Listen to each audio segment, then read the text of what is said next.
our gratitude to all our sponsors, okay, especially the very loyal ones. No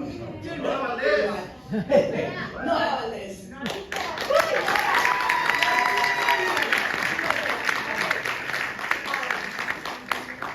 To present tonight's film, the 1955 classic, The Criminal Life of Archibaldo de la Cruz, directed by the highly recognized and admired director Luis Buñuel, I would like to introduce the wonderful, intelligent, the Mexican writer Cecilia Fuentes Macedo, whose mother, Rita Macedo, is an actress in the film. And by the way, please join us tomorrow at 5 p.m. at the Cinematheque for the presentation of Cecilia's book, Mujer en Papel, Memorias Inconclusas de Rita Macedo. This event will be in Spanish. Okay. Welcome, Cecilia.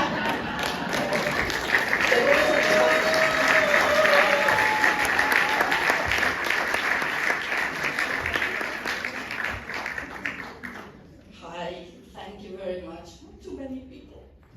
And please excuse my English. It's so hot that the paper is melting. I can't even read anymore. Anyway, I am very, very happy to be here, really. This event for me is everything. My first time, thanks to you, Patricia, Christian, that I'm international, let's say, and in English, so well, I wanted to ask you first, how many of you have seen the movie already? Nobody. 3 people. We prepared for a really weird treat, because this is not a movie like all of Buñuel's films. This is very different. It's the only thriller he ever made, for a reason. And I was thinking, what am I doing here? Well, I'm here because my mother is part of the movie. She plays the role of Patricia, but don't worry, Patricia, she gets killed very fast, so she won't last long anyway. But the first time she saw a movie by Buñuel, my mother was shocked. And forever, she said, she had to work with him, sometime, somewhere, somehow, any place, anywhere. Because in Mexico, in Latin America, that's controlled by small minds and everything has to be shot and a woman like my mother, who was very advanced for her times, she couldn't believe that someone like Buñuel could direct a movie under his obsession of social inequality and surrealism and all things that in Mexico were not shown, really. So on the other side, we have Luis Buñuel, who many people like to call him El Viejo. Why? Not because he was old, the old man. He looked very old since he was very young. And he was very antisocial and grumpy, and people were scared of him, but those that were his friends and knew him well, like my mother and my father, they always thought he was a very sweet, sweet man, but he had a big problem, and that was that he was half deaf. So instead of going out and talking to people and expressing, imagine that man with that mind and those ideas, and he couldn't go and sit with you for an hour and talk about what he wanted to do. So he preferred to retire to a corner and be alone, and only his close friends would know what he wanted to do.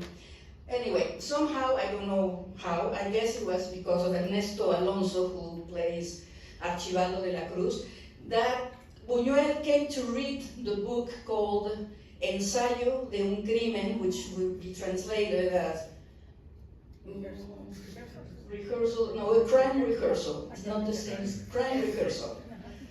And the book also had another name before that was, I don't know if you see the little paper, if it's readable or not. La vida inútil de un dandy. That was the original title, which means the unuseful life of a dandy. Then became Ensayo de un crimen. And Buñuel was totally captured by the stories, psychological stigmas of male obsession and mother obsessions. So for the first time, he forgot all his social things and they decided to direct a movie totally different do what he usually does. The problem here was that him and the writer was Rodolfo Usigli. Rodolfo Usigli became a very popular Mexican writer because he invented the Mexican noir novel. Before Ensayo de un crimen, that genre did not exist in Mexico. Therefore, this is like the first Mexican noir film and the first novel. But they didn't get along at all, not at all. They were fighting all day long. Ernesto tried to get in the middle and help him. Well, anyway, Usigli said, there's no way I'm making this, and he went away. He took a trip with his wife. But remember that in the 50s, well, if you travel by plane, it was slow. But if you travel by boat or by train, it was even slower. So Usigli and wife left. And when they returned back to Mexico, they found out that the movie had already been finished. It was on the screen. And, well, he tried to sue Buñuel. Buñuel just laughed at him. He didn't give a damn. So the movie kept on going. Buñuel, he just simply packed his things and went with the movie to France, where he opened it as the criminal life of Archibaldo de la Cruz. That made the author even more madder, whatever, because in the book the name is Roberto, not Archibaldo, but let's guess that. Buñuel thought that Archibaldo seemed more dramatic or something. So that's that part. I want to end this little thing with talking about Luis. Luis was a very sweet man, as I've been told. Very satirical man, as I've been shown. He loved to have his friends at home and prepare his famous Negronis. He was like a bartender. He liked to play the bartender, and the Negronis were his specialty. My parents always talked about Negronis and his wife. For me, well, I cannot say that I met Buñuel, because it was Buñuel who met me.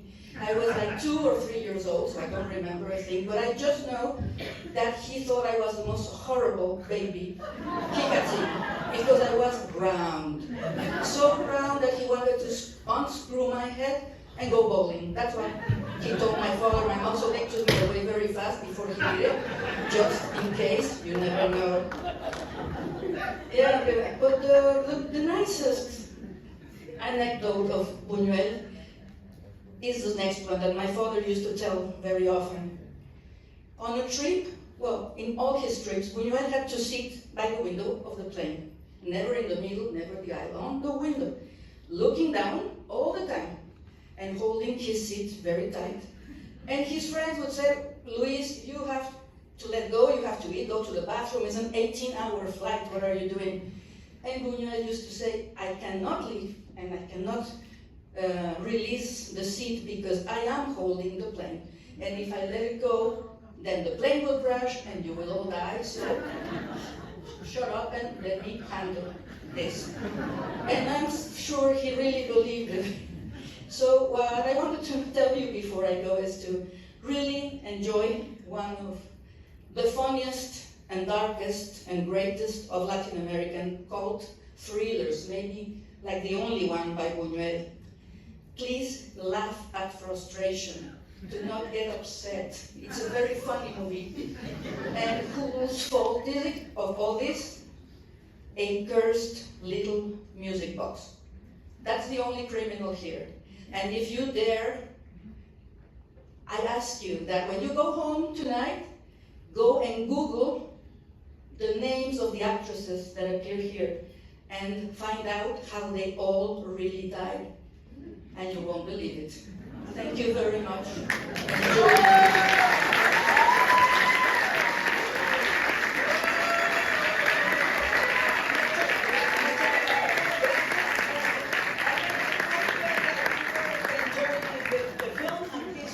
For the next 10 days of our 20-year celebration, we will have live music, snacks, a space to chat about the film, and we'll be hosting our very own La Loteria game every night at 8 p.m.